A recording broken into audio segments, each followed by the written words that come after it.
So చాలా వరకు అంటే మోస్ట్ ఆఫ్ ద 80% కేసెస్ అంటే నరాల బలహీనత లేకుండా అంటే బ్రెయిన్, నర్వ్స్ అన్నీ బాగుండి ఫిజికల్‌గా చాలా ఫిట్‌గా ఉండి హార్మోన్స్ కూడా లోపాలు లేకుండా వాళ్ళకి ఎరెక్టైల్ డిస్‌ఫంక్షన్ రావచ్చు.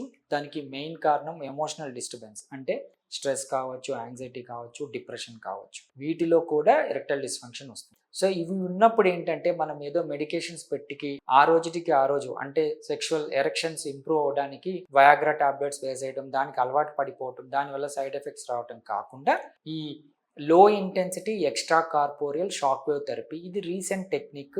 అంగానికి బ్లడ్ సప్లైని ఇంప్రొవైజ్ చేసే టెక్నిక్.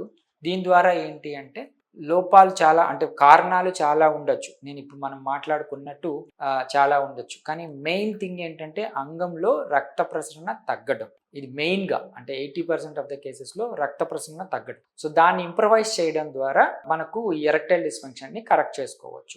ఈ లో intensity extra corporeal shock wave therapy ఏం చేస్తుంది అంటే అంగంలోని కణజాలాన్ని యాక్టివేట్ చేసి నియోవాస్కులరైజేషన్ అనే పద్ధతి ద్వారా అంగంలో బ్లడ్ సప్లైని ఇంప్రవైజ్ చేస్తుంది అంటే పెంచుతుంది. సో కోరికకి తగ్గట్టు అంగం గట్టిపడడం అనేది ఇంప్రూవ్ అవుతుంది. సో వాళ్ళ శృంగార జీవితాన్ని ఈజీగా వితౌట్ ఎనీ సైడ్ ఎఫెక్ట్స్